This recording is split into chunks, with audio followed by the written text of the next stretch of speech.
Hello YouTube మిత్రులారా, నేను మీ సిరి from సిక్కోలో. Varaha cave నుంచి కొంచెం ముందుకు వచ్చేస్తే మనకి మరో మాన్యుమెంట్ కూడా ఉంటుందండి. ఇప్పుడు మీరు చూస్తున్న మాన్యుమెంట్ పేరే రాయి గోపురం. ఈ మాన్యుమెంట్ చూస్తే అన్ఫినిష్డ్ టెంపుల్ స్ట్రక్చర్ లో ఉంది. ఈ మాన్యుమెంట్ లో మనకి ఫ్రంట్ అండ్ బ్యాక్ సైడ్ ఉన్న స్తంభాలు అబ్జర్వ్ చేసినట్టయితే కొన్ని పౌరాణిక చిత్రాలు చిత్రీకరించి ఉంటాయి. అయితే ఎంట్రన్స్ రెండు స్తంభాలు లెఫ్ట్ అండ్ రైట్ సైడ్ మనం చెక్ చేస్తే విష్ణు దశావతారాలు చిత్రీకరించి ఉంటాయి.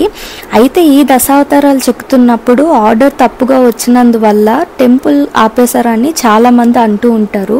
అయితే ఈ అన్ఫినిష్డ్ టెంపుల్ స్ట్రక్చర్ వెనుక మెయిన్ మోటో ఏంటి, ఎందుకు దీన్ని రాయి గోపురం అంటారు, హిస్టరీ ఏంటి అన్నది ఎవరు చెప్పలేకపోతున్నారు. అండ్ ఇక్కడ నుంచి చూస్తే మనకి లైట్ హౌస్ కూడా కనిపిస్తుందండి. ఈ మాన్యుమెంట్ అన్ఫినిష్డ్ స్ట్రక్చర్ అయినా సరే చూడడానికి చాలా బ్యూటిఫుల్ గా ఉంటుంది. అందుకే ఈ లొకేషన్ లో చాలా వరకు సినిమా షూటింగ్లు కూడా జరుగుతూ ఉంటాయి. మీకోసం రాయి గోపురం గురించి చిన్న ఇన్ఫర్మేషన్ అయితే తీసుకొచ్చాను. రాయి గోపురం మనకి కొండ పైన ఉంటుంది. మళ్ళీ కొండ కిందకి దిగితే కృష్ణా వాటర్ఫాల్ దగ్గరికి వచ్చేస్తాము. అయితే కృష్ణా వాటర్ఫాల్ నుండి ముందుకు వస్తే అర్జున పినాన్స్ ఉంటుంది. అండ్ అర్జున పినాన్స్ నుంచి కొంచెం ముందుకు వెళ్తే మనకి మరో మాన్యుమెంట్ కూడా ఉంటుందండి. ఇప్పుడు మీరు చూస్తున్న మాన్యుమెంట్ పేరే కృష్ణ మండపం. అయితే ఈ మండపం లోపల చూసినట్లయితే కృష్ణుడు తన ఎడమ చేతి వేలుపై గోవర్ధన కొండను ఎత్తినట్టు, అక్కడ ప్రజలు తమ పశువులతోని పర్వతం కింద ఆశయం పొందినట్టు ఇక్కడ చిత్రీకరించారు. ఇంకా డీప్ గా అబ్జర్వ్ చేస్తే ఇక్కడ ఆవు పాలు పితికే దృశ్యాలు, కృష్ణుడు వేణు వాయించే దృశ్యాలు కూడా చాలా వరకు చిత్రీకరించారు. ఇక్కడ ఒక్కొక్క మాన్యుమెంట్ ఒక్కొక్క అద్భుతంలా కనిపిస్తుందండి. చాలా వరకు పురాణ ఇతిహాస ఘట్టాలు అయితే చిత్రీకరించారు. చాలా గ్రేట్ కదండి. అయితే కృష్ణ మండపం గురించి మీకోసం ఒక చిన్న ఇన్ఫర్మేషన్ తీసుకొచ్చాను. ఇప్పటి వరకు మహాబలిపురం మాన్యుమెంట్స్ గురించి 4 వీడియోస్ అయితే నేను ఛానల్లో రిలీజ్ చేశాను. ఎవరైనా చూడకపోతే వెళ్ళి చెక్ చేసేయండి.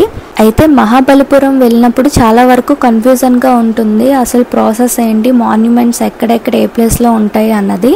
సో మేము ఎలా వెళ్ళామో రూట్ మ్యాప్ ఈ వీడియోలో నేను మీకు చూపించబోతున్నా. మహాబలిపురంలో ఫస్ట్ విజిట్ చేసిన మాన్యుమెంట్ అయితే షోర్ టెంపుల్. తర్వాత అక్కడ నుంచి 1 కిలోమీటర్ డిస్టెన్స్ వచ్చేస్తే మనకి ఒక టెంపుల్ ఉంటుంది. బట్ టైం సరిపోక నేను అది కవర్ చేయలేకపోయాను. సో దానికి కొంచెం ముందుకు వస్తే మనకి కృష్ణ మండపం ఉంటుంది. అక్కడి నుంచి కొంచెం ముందుకు వెళ్తే అర్జున పినాన్స్ ఉంటుందండి. అర్జున పినాన్స్ నుంచి కొంచెం డిస్టెన్స్ మనకి నడిస్తే కృష్ణ వాటర్ఫాల్ ఉంటుంది. ఆ ప్రిమిసెస్లోనే మనం డైరెక్షన్స్ అబ్జర్వ్ చేస్తే మనం వెళ్ళినప్పుడు లెఫ్ట్ సైడ్లోని మనకి గణేష్ రథ ఉంటుంది. కొంచెం ముందుకు వెళ్తే వరాహ కేవ్ ఉంటుంది. అండ్ ఇంకొంచెం ముందుకు వెళ్తే రాయి గోపురం ఉంటుంది. అక్కడ ఆల్మోస్ట్ కొండపైకి ఎక్కినట్టే. అక్కడి నుంచి మనకి చూస్తే లైట్ హౌస్ కూడా కనిపిస్తుందండి. కొండపై నుంచి కిందకి దిగితే మళ్ళీ కృష్ణ వాటర్ఫాల్ ప్రిమిసెస్కి మనం వచ్చేస్తాము. అక్కడితో అయిపోలేదండి, ఇంకా కొన్ని మాన్యుమెంట్స్ ఉన్నాయి. అండ్ నెక్స్ట్ వీడియో కోసం వెయిట్ చేయండి. ఇంత ఇన్ఫర్మేషన్ ఇచ్చినందుకు చిన్న సబ్స్క్రైబ్ బటన్ క్లిక్ చేయడం మాత్రం మర్చిపోకండి.